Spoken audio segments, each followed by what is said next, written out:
Le système monétaire est assez complexe et par conséquent, on parle assez peu de politique monétaire. Pourtant, la monnaie a une place centrale en politique. Imaginez une tribu de 100 personnes. Dans cette tribu, on utilise des pièces d'or pour commercer. Allez, il y a en circulation 1000 pièces d'or, ce qui fait en moyenne 10 pièces d'or par habitant. Une partie de la production de cette tribu, c'est le bois. Et 10 planches de bois coûtent une pièce d'or.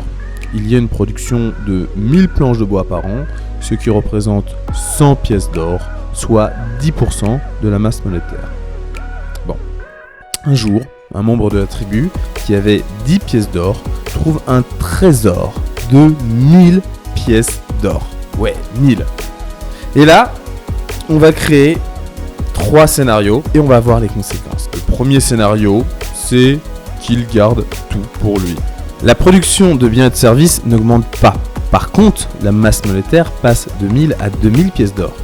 Notre homme qui avait, je le rappelle, 10 pièces d'or, soit 1% de la masse monétaire, possède maintenant 50,5% de la masse monétaire, sans pour autant avoir permis l'augmentation des biens ou de services. La production de bois, qui représente 10% de la masse monétaire, est toujours de 1000 planches. Par contre, elle ne coûte plus 100 pièces d'or, mais 200. Mais cela ne se passe que s'il y a diffusion instantanée de l'information. Dans notre cas, si notre homme est discret, il peut très bien acheter les 10 planches de bois au prix d'une pièce d'or. Avec le temps et l'injection progressive de la nouvelle monnaie, les prix finiront par augmenter. L'asymétrie d'information permettra donc à notre homme d'obtenir bien plus que 50,5% de la masse monétaire. Dans le deuxième scénario, notre homme a une rigueur morale bien plus élevée. La nouvelle monnaie est distribuée à chaque membre de la tribu, ce qui fait que chaque membre reçoit 10 nouvelles pièces d'or.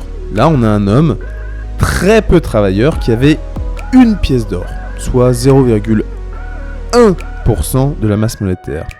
Il se retrouve avec 11 pièces d'or, soit 0,55% de la masse monétaire.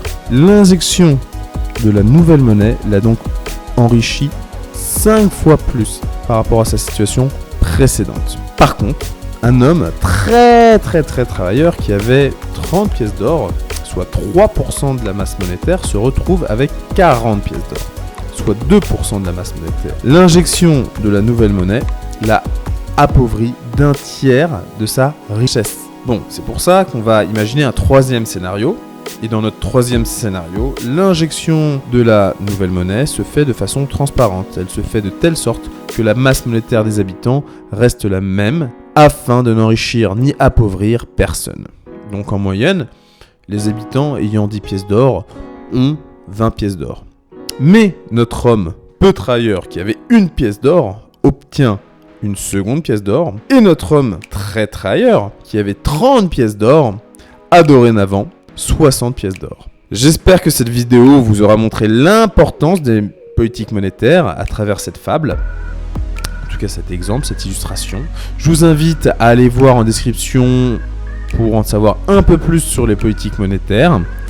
N'oubliez pas de vous abonner, de laisser un pouce bleu et surtout, très important, de partager cette vidéo pour me soutenir. Sur ce, je vous souhaite une excellente journée et je vous dis à bientôt.